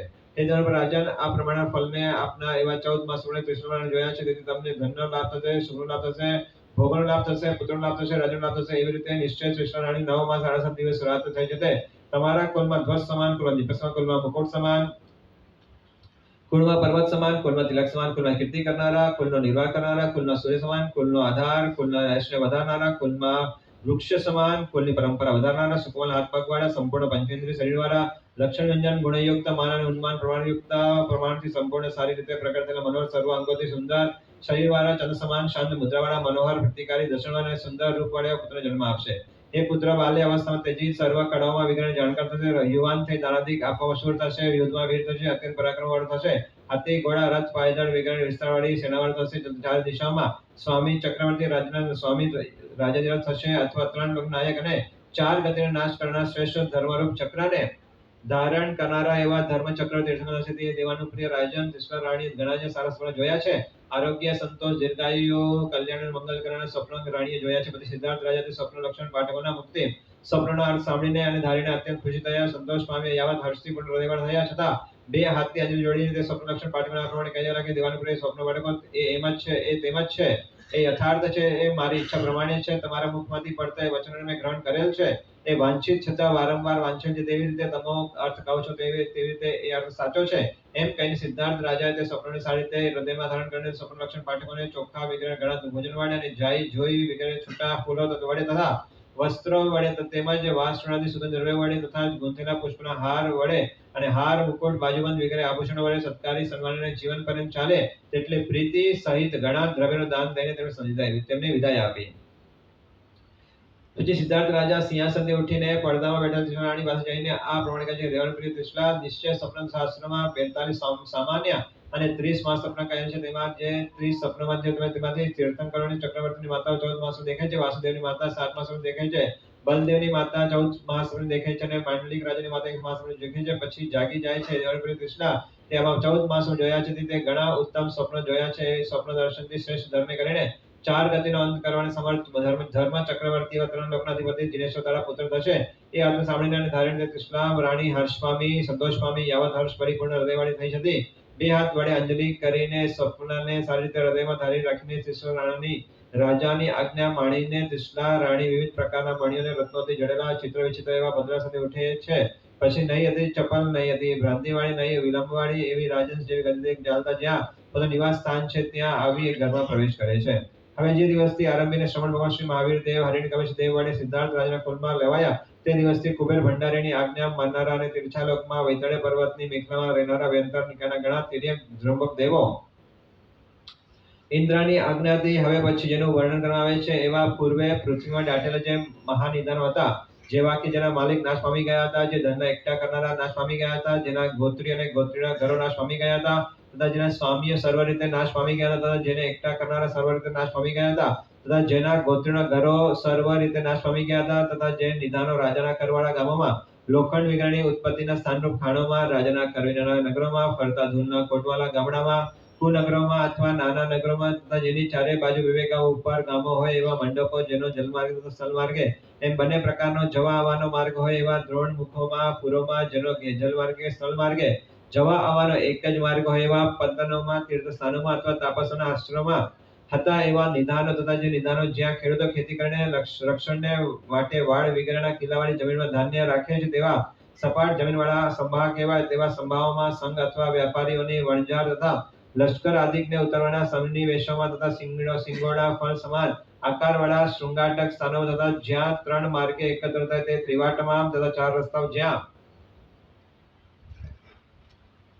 ભેગા થતા હોય એવા ચોકમાં, તેમજ ઘણા માર્ગો ભેગા થતા હોય એવા ચત્વરમાં તથા 4 બારણાવાળા દેવ મંદિર અથવા છત્રી વગેરેમાં તથા મોટા પંથવાળા રાજમાર્ગમાં તથા ગામડાની જૂના રહેવાનું ઉજ્જડ સ્થાનોમાં, ગામની પાણી નીકળવાની ખાડમાં, નગરની પાણી નીકળવાની ખાડમાં, દુકાનોમાં, યક્ષાદી દેવોના મંદિરોમાં, ગામ વગેરેના માણસોને બેસવાના ચોરામાં, પાણી પીવાની પર્વમાં તથા કેળ વગેરે વૃક્ષોની છવાયેલા અને યુવાન સ્ત્રી પુરુષોને રમત કરવાના બગીચામાં તથા પુષ્પ ફળવાળા વૃક્ષોની સુશોભિત અને મહોત્સવ વગેરેના સમૂહવાળા વનોમાં તથા અનેક જાતિના વૃક્ષો સમૂહવાળા વનખંડોમાં, સ્મશાનમાં, ઉજ્જડ ઘરોમાં, પર્વતોની ગુફાઓમાં, શાંતિ કરવાના સ્થાનોમાં, પર્વતોની ખોદેલ શિલાઓમાં, સભા મંડપોમાં, લોકોને રહેવાના ઘરોમાં, એ પ્રમાણે ઉપરના સ્થાનો વગેરેમાં કૃપણ પુરુષોએ પહેલા દાટેલા જે નિધાનો હતા તે સર્વે ધનના નિધાનોને તિર્યક ત્રંબક દેવ સિદ્ધાર્થ રાજાના ઘરમાં લાવી મૂકી દે છે. હવે જે રાતે શ્રવણ મહર્ષિ મહાવીર પ્રભુ જ્ઞાતકુલમાં સંહારાય તે રાતથી આરંભીને તે જ્ઞાતકુલ રૂપાથી અને સુવર્ણાથી વૃદ્ધિ પામવા લાગે તથા ગણીમાદી 4 પ્રકારના દ્રવ્યથી તથા જવ, ઘઉં, શાલી, ભાત, સાઠી, ચોખા, કોદરવા, બંટી, કાંગ, સામો, તલ, મગ, અડદ, અલસી, ચણા, તીવડા, વાલ, સિતવિંદ, ઊંછો, ચોળા, મસૂર, તુવર, ફૂલદી, ધાના અને કલાદ એ 24 પ્રકારના ધાન્યથી વૃદ્ધિ પામવા લાગે તથા 7 અંગવાળા રાજ્યોથી, દેશથી, હાથી, ઘોડા, રથ, પાયદળ, ચતુરંગી સેનાથી, ઊંટ વગેરે વાહનોથી, દ્રવ્યના ભંડારથી, ધાન્યના ભંડારથી, નગરથી, અંતઃપુરથી, દેશ નિવાસી લોકોથી અને રસ્યોવાદથી વૃદ્ધિ પામ્યા તથા ઘણા ધનથી ઘડેલા તથા નહીં ઘડેલા એવા સુવર્ણથી, કરકદ વગેરે રત્નોથી, ચંદ્રમત વગેરે મણિઓથી, છીપથી ઉત્પન્ન થયેલા સાચા મોતીઓથી, દક્ષિણાવર્ત શંખોથી, સ્ફટિક અથવા કસોટી વગેરે ઉત્તમ પાષાણોથી, પ્રવાલોથી, માણિક વગેરે રાતા રત્નોથી, રત્ન કંબલ વગેરે રસ્તોથી, વિદ્યમાન શ્રેષ્ઠ દ્રવ્યથી, મનની પ્રસન્નતા સ્વજનોએ કરેલા વસાદિકના સત્કારના સમૂહ ગુણાત્કુલ ગતિ ઘણો વૃદ્ધિ પામે. તેથી શ્રવણ ભગવાન શ્રી મહાવીર પ્રભુના માતાના પિતાના મનમાં આ પ્રકારે વિચાર, ચિંતન, અભિલાષ રૂપ મનમાં રહેલા ભાવો ઉત્પન્ન થયો. જ્યારથી અમારો પુત્ર ગર્ભમાં આવે છે ત્યારથી અમે રૂપાથી વૃદ્ધિ પામ્યા છે, સોનાથી વૃદ્ધિ પામ્યા છે તથા ધનથી, ધાન્યથી, રાજ્યથી, દેશથી, બળથી, વાહનથી, ધાન્ય ભંડારથી, નગરીથી, અંતઃપુરથી, દેશ નિવાસી લોકથી, રત્ન, મણિ, મુક્તાફળ, શંખ, સ્ફટિક, પ્રવાલ વગેરેથી વૃદ્ધિ પામ્યા છે. તેમજ વિદ્યમાન એવા શ્રેષ્ઠ દ્રવ્યથી તથા સર્વજનોના પ્રીતિ સત્કારથી અતિશય વૃદ્ધિ પામ્યા છીએ. તેથી અમારો આ બાળક જન્મ ત્યારે અમે આ બાળકનું વૃદ્ધિ પામવાને યોગ્ય ગુણવાળું વર્ધમાન એવું નામ રાખીશું. હવે શ્રવણ ભગવાન શ્રી મહાવીર દેવ માતાના પોતાની ભક્તિ બતાવવા માટે અને માતૃ ભક્તિનું પ્રગ દૃષ્ટાંત આપવા માટે હું જ્યારે ગર્ભમાં હાલું ચાલુ છું ત્યારે માતાને જરૂર કષ્ટ થતો હશે એ રીતેનો વિચાર કરી પ્રભુ ગર્ભમાં નિશ્ચલ થયા. હલન ચલન કંપન તેજીને અંગોપાંગને ગુપ્ત રાખીને રહ્યા. પ્રભુ ગર્ભમાં નિશ્ચલ થવાથી કૃષ્ણ રાણીને એવો વિચાર આવ્યો ઉત્પન્ન થયો કે શું મારો ગર્ભ દેવાજીથી હરણ પામ્યો, હરા કરાયો છે અથવા શું મારો ગર્ભ મરણ પામ્યો છે? શું તે ગર્ભ ચવી ગયો છે? શું તે ગર્ભ હળી ગયો છે? કારણ કે જે ગર્ભ પહેલા મારા ઉદરમાં ફરકતો હતો અને હમણાં તે ગર્ભ ફરકતો નથી. એવા વિચારો નિરાશ પામેલા મનોરથવાળી તથા ગર્ભહરણની ચિંતાથી શોક સમુદ્રમાં ડૂબેલી તથા હથેલીમાં મુખ સ્થાપીને બેઠેલી તથા અર્ધ ધ્યાનગ્રસ્ત બનેલી કૃષ્ણ રાણી નીચા નેત્ર રાખીને પૃથ્વી સન્મુખ જોતી હતી. આ પ્રમાણે કહે, અરે હું ભાગ્ય વિનાની છું, ભાગ્યહીન એવા અમારે ત્યાં એવા નિધાન પ્રગટ ક્યાંથી થાય? દરિદ્રના હાથમાં ચિંતામણી રત્ન ક્યાંથી રહે? અરે દેવ તને ધિક્કાર થાવ, જે મારા મનોરથ રૂપ કલ્પના ઉકેડી નાખેલ છે તે મને મેરુ પર્વત ઉપર ચડાવીને નીચે ફેંકી દીધી છે. તે મને 2 નેત્ર દઈને ખેંચી લીધા છે. અરે દેવ, તે મને રત્નોનો ખજાનો આપીને ઝૂંટવી લીધો છે, ભોજનનો થાળ આપીને ખેંચી લીધો છે, મારું વાહન ભર તેને ડુબાડી દીધો છે. દેવ, તે મારા ત્રિલોકનાથ પુત્રને હરી લીધો છે. તેથી તો અતિશય નિર્દય છે, અત્યંત નિર્લજ છે. આવા દૈવને ઉલ્લંબા આપીને વળી વિચાર છે કે દૈવને ઉલ્લંબા આપવા દેશો. અરે જીવ, તે પૂર્વમાં તીવ્ર પાપ કર્યા હશે, ધાવતા એવા બાળકોને અને વાછડાઓથી માતાઓને વિયોગી બનાવ્યા હશે, વૃક્ષની ડાળીઓ ભાંગી હશે, ઉંદરોના દળ પાણીથી પૂરી દીધા હશે, કીડીઓ વિતરણ દરો તેને ઉણા પાણીથી ભરી દીધા હશે, પક્ષીઓના ઈંડા ફોડ્યા હશે અથવા બચ્ચાઓ સહિત પક્ષીઓના માળા જમીન ઉપર ફેંકી દીધા હશે, પક્ષીઓને બચ્ચાથી વિયોગિત કર્યા હશે અથવા પૂર્વે બાલ હત્યા કરી છે, ગર્ભ પડાવ્યા છે, શોક્યના પુત્રાદી માટે મંત્ર ઔષધનો પ્રયોગ કર્યા છે, કામણ કર્યા છે, ગર્ભના સ્તંભન કર્યા છે, તળાવો ફોડાવ્યા હશે, અણંદણ પાણી પીધા હશે, પક્ષીઓને પાંજરામાં નાખ્યા હશે, શિકાર કીધા હશે, પ્રાણીઓની હિંસા કીધી હશે, અસત્ય બોલી બીજાને ઠગ્યા હશે, બીજાના રત્ન સુવર્ણ ધન વગેરે લૂંટ્યા હશે, શીલ વ્રત ભાંગ્યા હશે, કોઈના શીલ ભંગાવ્યા હશે, કોઈને કુડા આડ દીધા હશે, શાપ દીધા હશે, મુનિઓને સંતાપ્યા હશે, ગામોને વાળ્યા હશે, જંગલમાં દાવાનગની લગાવ્યા હશે, દેવ દ્રવ્ય ભક્ષણ કરેલ હશે, જીન મંદિર પડાવ્યા હશે, ગુરુના અવર્ણવાદ બોલ્યા હશે, દેવગુરુ ધર્મ ઉપર દ્વેષ કર્યા હશે, કોઈને દાન દેતા નિવાર્યા હશે, અભક્ષ્ય ભક્ષણ કર્યા હશે, આવા અનેક પાપ મારા જીવે પૂર્વમાં કર્યા હશે, તે હમણાં મને ઉદયમાં આવ્યા છે. તેથી મારો ગર્ભ રત્ન ગળી ગયો છે. આ કારણે મારા દુઃખનો કોઈ પાર નથી. એ સખ્યો આ બધું વિચાર્યું કે આ બધું કરવાથી આવું થઈ શકે છે, તો આવા બધા કાર્યો કરવાથી પહેલા 100 વખત વિચારજો કે આ કાર્ય કરવાથી મને શું પરિણામ આવી શકે છે. એ સખ્યો સમજતી હતી કે 14 સ્વપ્નો જોયા છે, તેથી હું 14 રાજલોક પૂજ દેવા પુત્રનો જન્મ આપીશ, પરંતુ મારે મનો તો મનમાં જ રહી ગયા. દૈવે એક મનોત પણ પૂર્ણ થવા દીધા નહીં. અરે હું શું કરું, ક્યાં જાઉં, કોની પાસે આ ફરિયાદ કરું? આ સંસારના અસારપણા ધિક્કાર થાવ. અરે સખ્યો, મારો ગર્ભ ગળી ગયો હોવાથી મારા મસ્તક ઉપર રહેલો મુકુટ પણ જ્વાલા સમાન થયો છે, અને વક્ષસ્થળમાં ધારેલા હારો પણ સળગેલા અંગારા સમાન થયા છે. હું તો ધારતી હતી કે મારો પુત્ર વિશ્વનો આધાર થશે, ત્રણેય ભુવનમાં પૂજવાય થશે, 3 લોકનો નાથ થશે, અંતરંગ અને બાહ્ય શત્રુને પરાજિત કરવાનો થશે, પરંતુ દૈવે મારી ધારણ નિષ્ફળ ના લીધા છે. અરે હું આવા મહાન પુત્રને જોયા વિના ક્યાંથી સુખ મેળવીશ? એ વિષયમાં શું મારે બીજાનો દોષ જીવાનો હોય? દોષ તો મારા પોતાના પાપ કર્મનો જ છે. દિવસે ઘુવડ ન દેખે એમાં સૂર્યનો શું દોષ? વસંત ઋતુમાં બધી વનસ્પતિઓ પત્ર પુષ્પાદી ફળ સમૃદ્ધિ વાળી બને, છતાં ત્યારે કેરડાને પત્ર ન આવે તો વસંતનો શું દોષ? ઊંચા વૃક્ષના ફળોને ઠીંગણો માણસ ન લઈ શકે, તેમાં તે ઉત્તમ એવા ઊંચા વૃક્ષ શું દોષ? અરે સખ્યો, ઉતાવળ કરો, કઈ ઉપાય કરો, વૈદ્યોને કઈ જાણ કરીને બોલાવો, એમને કારણ પૂછીને એમના કયા પ્રમાણે ઉપાય કરાવો. પહેલો મારો ગર્ભ હલનચલન કરતો હતો, હમણાં મારા ઉદરમાં ગર્ભનું હલનચલન સ્પંદન થતું નથી. એમ કહેતાને આક્રંદ કરતા તૃષ્ણા રાણીએ જોઈને સખ્યો વગેરે પરિવાર પર આક્રંદ કરવા લાગ્યા. અરે વિધાતા, એ આ ઓચિંતી આફત ક્યાંથી ઉતારી? સદા મુશ્કેલમાં સહાય કરવાની કુલદેવીઓ કેમ આ આફત નિવારતી નથી? આ વખતે વિઘ્ન નાશ કાર્યમાં નિપુણ એવી કુલની વૃદ્ધ સ્ત્રીઓ શાંતિ કરવા, પુષ્ટિ કરવા, માનતા, આખડી વગેરે વિવિધ પ્રકારના વિધિ વિધાનો કરવા લાગી, અને જ્યોતિષીઓને બોલાવી તેમની સાથે આફત ટાળવા વાર્તાલાપ કરવા લાગી. કેટલીક સ્ત્રીઓ ચાલતા નાટકો, ગીતગાન, વાજિંત્ર વગેરે બંધ કરાવવા લાગી. ઊંચે સ્વરે કોઈ વાત ન કરે એ માટે કેટલીક સ્ત્રીઓ સાવચેત કરવા લાગી. આ દુઃખદ સમાચાર જાણીને સિદ્ધાર્થ રાજા પણ ચિંતાતુર થઈ ગયા. રાજમંત્રીઓ પણ કોઈ ઉપાય મેળવી ન શકવાથી ચિંતાતુર બની ગયા. આ સમય સિદ્ધાર્થ રાજાનો રાજ પ્રસાદ કે જ્યાં મૃદંગ, વીણાઓ વગેરે અનેક જાતના વાજિંત્રોની નૃત્યોથી ગર્જના થઈ રહી હતી, અને અત્યંત આનંદ વાતાવરણ ફેલાયો. તે રાજભવન સુમસામ થઈ ગયું, શોકમગ્ન બની ગયું, અત્યંત વ્યાકુલ બની ગયું. આ પ્રમાણે શ્રી મહાવીર પ્રભુએ પોતાની માતાના મનમાં ઉત્પન્ન થયેલા આવા પ્રકારના વિચાર, મનોગત ભાવ અવધિ જ્ઞાન વડે જાણીને વિચાર્યા, હો આ મોહ રાજાની ગતિ વિશે મેં માતાના સુખ માટે હલનચલન નિવાર્યો, પરંતુ મારું એક કર્તવ્ય માતાના સુખને બદલે દુઃખરૂપ બની ગયું. હવે માતાના આ દુઃખને દૂર કરવા માટે હલનચલન કરવું જોઈએ. એમ વિચારીને પ્રભુએ પોતાનો એક અંગ ફરકાવ્યો. ગર્ભના અંગના ચલનથી દૃષ્ટાણી રાજી થઈ ગયા. અને અત્યંત આનંદ થઈને કહેવા લાગ્યા, મારો ગર્ભનો કોઈ હરણ કરેલ નથી, મારો ગર્ભ મરી ગયેલ નથી, ચવી ગયેલ નથી, ગળી ગયેલ પણ નથી. એ મારો ગર્ભ હમણાં થોડો સમય ફરકતો બંધ થયેલો, તે હમણાં વળી ફરકતો થઈ ગયો છે. એ રીતે કહીને અત્યંત હર્ષપૂર્ણ હૃદયવાળા થઈ ફરી કહેવા લાગ્યા, મારા ગર્ભને તદ્દન કુશલ છે. હજી મારો ભાગ્ય જાગે છે. હું 3 લોકમાં માનનીય પુત્રને પામીને 3 લોકમાં માનનીય થઈશ. મારું જીવન ધન્ય અને સાર્થક બની જશે. જિનેશ્વર દેવની મારી ઉપર કૃપા ઉતરી છે. પૂર્વ જન્મમાં આરાધિત જૈન ધર્મરૂપ કલ્પવૃક્ષ મારા માટે ફળ્યો છે. શાસન દેવ દેવીઓ અને ગોત્ર દેવીઓ મારા પર પ્રસન્ન થયેલ છે વગેરે બોલતા અને અત્યંત આનંદિત એકાદશ રાણીને જોઈને વૃદ્ધ સ્ત્રીઓના મુખમાંથી જય જય નંદા ના આશીર્વચન નીકળ્યા. કહેવા લાગ્યા, કુલવાન સ્ત્રીઓએ ધવન મંગલનું પ્રવર્તાવ્યા. અનેક જાતના વાજિંત્ર વાગતા થઈ ગયા, ગીત નૃત્ય થવા લાગ્યા. રાજભવનનું વાતાવરણ દેવલોક જેવો શોભનીય બની ગયો. ગર્ભની કુશળતાની વધામણી કરોડો ધન સિદ્ધાર્થ રાજા પાસે મુકાવ્યો, અને કરોડો દાન સિદ્ધાર્થ રાજાએ આનંદથી આપ્યો. આનંદનું વાતાવરણ થઈ ગયા પછી ભગવાને એવો વિચાર કર્યો કે હું ગર્ભમાં જ છું, તો માતાને આટલો સ્નેહ છે અને એ કારણે આટલું બધું દુઃખ ધારણ કર્યું છે, તો હું જન્મ પામ્યા પછી જ્યારે દીક્ષા લઈશ ત્યારે કેટલો દુઃખ થશે. એમ વિચારીને કર્મના ઉદયને અનુસાર એવો અભિપ્રાય લીધો કે જ્યાં સુધી મારા માતા પિતા જીવતા ત્યાં સુધી મારે દીક્ષા ગ્રહણ કરવી નહીં. અવધિજ્ઞ ધરાવતા હોવાથી પોતાની દીક્ષા કારણે જાણનારા પ્રભુએ આવો અભિપ્રાય લઈને એવો સિદ્ધાંત નથી સ્થાપ્યો કે જ્યાં સુધી માતા પિતા જીવતા હોય ત્યાં સુધી કોઈ દીક્ષા લેવી નહીં.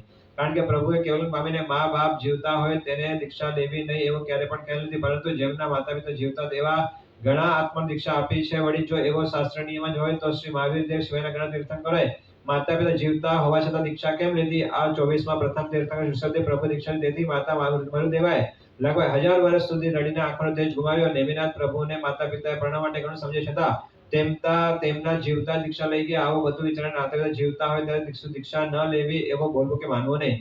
પછી તિષ્લા દેવી રાણી તિષ્લાને પૂજા કરી કૌતુક માંગલ્ય કરી સર્વ પ્રકારના અલંકાર સુશોભિત થઈને રહેવા લાગી.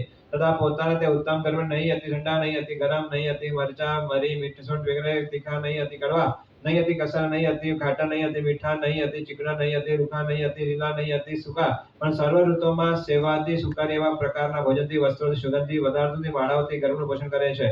તથા રોગ શોક મોહ અને પરિશ્રમથી રહિત એવી રાણી તિષ્લા ગર્ભને હિતકારી પ્રમાણયુક્ત આરોગ્યકારક પુષ્ટિકારક એવા આહારને પણ યોગ્ય અવસરે વાપરતા દોષ રહિત એવી કોમળ સયા આસનનો ઉપયોગ કરતી, તેમજ અત્યંત સુખ કરનારી અને મન્ય અનુકૂળ એવી ભૂમિમાં હરતી ફરતી સુધી ગર્ભ પોષણ કરવા લાગી. અહીં તિષ્લા ગર્ભપોષણના પ્રસંગે ગર્ભપોષણ સંબંધોનું વર્ણન કરાય છે. ગર્ભવતી સ્ત્રી વાયુ કરનારા પદાર્થો ખાય તો ગર્ભ ખૂંદવાળો, આંધળો, જડ બુદ્ધિવાળો અને ઠીંગણો થાય છે. પિત્ત કરનારા પદાર્થો ખાય તો ગર્ભ ટાળવાળો તથા પીળા વર્ણવાળો થાય છે. કફ કરનારા પદાર્થો ખાય તો ગર્ભ સફેદ ખોડવાળો થાય છે અથવા પાંડુરોગવાળો થાય. ગર્ભવતી સ્ત્રી જો અતિ ખારા પદાર્થો ખાય તો ગર્ભ નેત્રોનો નાશ થાય છે. અતિ ઠંડો આહાર કરે તો ગર્ભને વાયુનો પ્રકોપ થાય. અતિ ગરમ પદાર્થો ગર્ભના બળને હરણ કરે છે. અતિશય વિષય સેવન ગર્ભના હરભરણને રહે છે. વાહનમાં બેસી મુસાફરી કરવાથી, ઘોડા અને ઊંટ ઉપર સવારી કરવાથી, ઘણું ચાલવાથી, ચાલતા લચકવાથી, પડી જવાથી, પેટ દબાવવાથી કે પેટ છોડવાથી, અતિ દોડવાથી, ઊંચા નીચા બેસવા સુવાથી, સાંકડા સ્થાનમાં સંકોચાઈને બેસવાથી કે ઉભળક આસને બેસવાથી, ઉપવાસ કરવાથી, અતિ લુખો આહાર કરવાથી, અતિશય ભોજન કરવાથી, બહુ કડવા પદાર્થો તથા બહુ તીખા પદાર્થો ખાવાથી, અતિ રોગ રાગ કે અતિ શોક કરવાથી, અતિ ઝાડા થવાથી, ઉલટીઓ થવાથી, જુલાબ લેવાથી, હિંચકા આવવાથી, આવા અનેક કારણોથી ગર્ભને પીડા થાય છે અને ગર્ભ પણ પડી પણ જાય છે. ગર્ભવતી સ્ત્રી દિવસે સૂવે તો ગર્ભ ઉંગણસી થાય, અંજન કરે તો ગર્ભ આંધળો થાય, રુદન કરે તો વાંકી નજરવાળો થાય, સ્નાન વિલેપન કરે તો દુરાચારી થાય, તેલનું માલન કરે તો ગર્ભ કોઢિયો થાય, નખ કપાવે તો બાળક ખરાબ નખવાળો થાય, દોડે તો બાળક ચંચળ થાય, હસે તો બાળકના દાંત, હોઠ, તાળું, જીભ કાળા થાય, બહુ બોલે તો બાળક બકબકિયો થાય, ઘણા શબ્દ સાંભળે તો બાળક ચવેરો થાય, બહુ પવન ખાય તો ગર્ભ સૂનો થાય અથવા મદનમત થાય. ગર્ભવતી સ્ત્રીને ચોમાસામાં લૂણ અમૃત જેવો, શરદ ઋતુમાં જલ અમૃત જેવો, શિશિર ઋતુમાં ખાટો રસ અમૃત જેવો, હેમંત ઋતુમાં ગાયનું દૂધ અમૃત જેવો, વસંત ઋતુમાં ઘૃત અમૃત જેવો અને ગ્રીષ્મ ઋતુમાં ગોળ અમૃત જેવો ગુણકારી છે. ગર્ભવતી સ્ત્રી જે દેશમાં જે વસ્તુ પાચન થતી હોય તે કાળમાં તે વસ્તુ ગુણકારી હોય તેવી વસ્તુઓ વાપરવી. બધા મીઠા પદાર્થો બુદ્ધિ દેનારા છે, બધા ખારા પદાર્થો મનનો નાશ કરનારા છે, બધા કસેલા પદાર્થો જુલાબ કરનારા છે, બધા ખાટા પદાર્થો ઝેર સરકાર છે. કુલની બધી વૃદ્ધ સ્ત્રી રાણીને શીખાણ વગેરે રાણી તમે હમણાં ધીરે ધીરે ચાલજો, બહુ ધીરેથી બોલજો, ક્રોધ કરશો નહીં, ગર્ભને પથ્ય ભોજન લેતા રહેજો, રખડખડાટ હસજો નહીં, ખુલ્લી જમીનમાં બહુ ફરશો નહીં, બને ત્યાં સુધી કોમલ પથારીમાં સૂઈ રહેજો, નીચાણવાળી જગ્યામાં ઉતરવાનો અને ઊંચાણવાળી જગ્યામાં ચડવાનો પ્રયાસ કરશો નહીં, ઘરની બહાર પગલું ભરશો નહીં. ઘરમાં ભારતી મંદ થયેલા તિષ્લાની વૃદ્ધ સ્ત્રીઓની શિખામણ માન આપીને ગર્ભ પોષણ થાય તેને વર્તવા લાગી. પછી તિષ્લાની ઉત્તમ ગર્ભના પ્રભાવથી વખાણવા યોગ્ય દોલાવાળા થયા. જે દોલા ઉત્પન્ન થયા તે દોલાઓને સિદ્ધાર્થ રાજા પૂર્વથી સંપૂર્ણ દોલાવાળા તેમજ સન્માનિત દોલાવાળા થયા તથા અપમાનિત નહીં કરેલા દોલાવાળા સર્વ પ્રકારે વાંછિત પૂર્ણ દોલાવાળા તિષ્લાની થયા. તિષ્લા રાણીને ઉત્તમ ગર્ભના પ્રભાવથી જે પ્રશસ્ત દોહદ વનરતો ઉત્પન્ન થયા તે કહે છે. હું અમારી પળ વગડાવું, ઘણું દાન આપું, સદગુરુની સારી રીતે સેવા ભક્તિ કરું, જિનેશ્વર દેવની પૂજા કરું, મહોત્સવ કરું, અનેક રીતે સાધમિકોને ભક્તિ વાત્સલ્ય કરું, હું સિંહાસન પર બેઠી હોઉં, મારા મસ્તક ઉપર શ્રેષ્ઠ છત્ર શોભતું હોય, બંને બાજુ મને ચામર વિંજાતા હોય અને પૂરેપૂરી રીતે મારી આજ્ઞા સર્વત્ર પ્રવારતી હોય તેવું કેવું સારું. મારી આજુબાજુ ધ્વજાઓ ફરકતી હોય, હું હાથી ઉપર બેઠી હોઉં, લોકો અતિશય આનંદથી જય જય શબ્દ સુધી માર્યા જય પોકારતા હું પૃથ્વીને ઋણ રહિત કરું, જિનાલય અને ધર્મશાળા બંધાવું, યાચકોને દાન આપવા, દાનશાળા બંધાવું, જગતના બધા જીવોને અભયદાન અપાવું તો કેવું સારું. આવા ઘણા મનોરથો અને દોલાઓ થયા તે સર્વે સિદ્ધાર્થ રાજાએ પૂર્વાથી સન્માનિત દોલાવાળા તિષ્લા સુખે રહેવા લાગ્યા. કોઈ વખતે તિષ્લા રાણીને ઇન્દ્રાણીના કુંડલ પહેરવાનો દોલો મનોરથ થયો, પરંતુ તે પૂર્ણ થવાથી રાણી દુર્લભ થવા લાગ્યા. આ વાત ઇન્દ્રાએ અવધિનદી વડે જાણવાથી તિષ્લા રાણીનો દોલો પૂર્ણ કરવાનું વિચારી ઇન્દ્રાણીના પરિવાર સહિત ક્ષત્રિયકુંડ નગરની પાસ્યા સમીપના પર્વત ઉપર ઇન્દ્રપુરી વસાવી રહ્યા. એક ક્ષત્રિયકુંડ નગરના સેવકો મારફત ઉપદ્રવ કરવા લાગ્યા. પોતાના નગરમાં ઉપદ્રવ સહન ન કરી શકવાથી સિદ્ધાર્થ રાજા સૈન્ય લઈ શુદ્ધ કરવા માટે ઇન્દ્રપુરીએ આવી યુદ્ધ કરવા લાગ્યા. ત્યારે ઇન્દ્ર પણ બલવાન છતાં યુદ્ધ કરાતા ત્યાંથી નાસવા લાગ્યો. ઇન્દ્રાણીઓ પણ ઇન્દ્ર પાછળ નાસવા લાગી. આ સમય સિદ્ધાર્થ રાજાએ ઇન્દ્રાણીઓને પકડીને તેમના કુંડલો ઉતારી લઈને નગરીને પણ રોકી દીધી અને ઇન્દ્રાણીનો કુંડલો તિષ્લા રાણીને આપીને તેનો દોલો પૂર્ણ કર્યો. તેથી તિષ્લા રાણી આનંદ વિભોર બની સ્વસ્થ થઈ ગયા. પછી તિષ્લા રાણી ગર્ભને પીડા ન થાય એ રીતે સુખે સુખે થાંભલા વગેરેના આશ્રય લઈને બેસી છે, ઉઠે છે, સૂએ છે, ઉભા રહે છે શયામાં આડોટે છે, ભૂમિ ઉપર ફરે છે અને સુખે સુખે ગર્ભનું પોષણ કરે છે. હવે તે કારણ તે સમયે ગ્રીષ્મ ઋતુનો પ્રથમ ચૈત્ર માસ અને બીજો પક્ષ એટલે કે ચૈત્ર માસનો શુક્લ પક્ષ ચાલતો હતો. તે પક્ષના 13મા દિવસે એટલે ચૈત્ર સુધી 13ના દિવસે દુષ્મરાણીના તે ઉત્તમ ગર્ભને 9 માસ અને 7.5 દિવસ વીતી ગયા.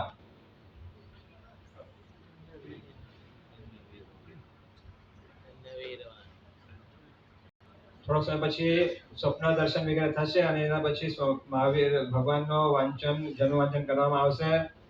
આજે આ સંઘની અંદર એક અષ્ટમંગલ પણ આ વર્ષથી જ્યારે ઉતરવાની શરૂઆત થશે ત્યારે ખાસ આપ સૌને એક નમ્ર નિવેદન, આપણી પાસે જે શક્તિ છે, પહેલા પણ આચાર્ય ભગવાને કીધું છે સ્વપ્ન લગભગ આપણા દેવ દ્રવ્યની અંદર જાય છે, પણ જે અત્યારે અષ્ટમંગલ ઉતારવામાં આવશે એ સાધારણ ખાતાની અંદર જશે. તો ખાસ અમારો સૌનો એક ખાસ આપનું નિવેદન છે કે આપ આપની સંપત્તિ સદુપયોગ કરવા માંગો છો તો જ્યાં જરૂર છે, જે ક્ષેત્ર સિદ્ધાતો હોય એક ક્ષેત્રમાં આપ વાપરશો, એ ક્ષેત્ર પણ મજબૂત થશે. અને સાધારણ ખાતો એવો છે કે 7 ક્ષેત્રની અંદર એ સાધારણ ખાતાનો વપરાશ થઈ શકતો હોય છે. તો ખાસ આગ્રહ કે જે અષ્ટમંગલ ઉતારવામાં આવશે એમાં ઉછળતા ભાવે સ્વપ્ન દર વર્ષે ઉતારો છો. આ વર્ષે અષ્ટમંગલ અને એમાં એવું છે કે જો તમારી અનુકૂળતા હોય તો એ અષ્ટમંગલ તમારા ઘરે પણ તમે રાખી શકો છો. અને ઘણી વખત તમારા ઘરના જે બારણા હોય એમાં અષ્ટમંગલની પાટીઓ આપ લગાવો છો.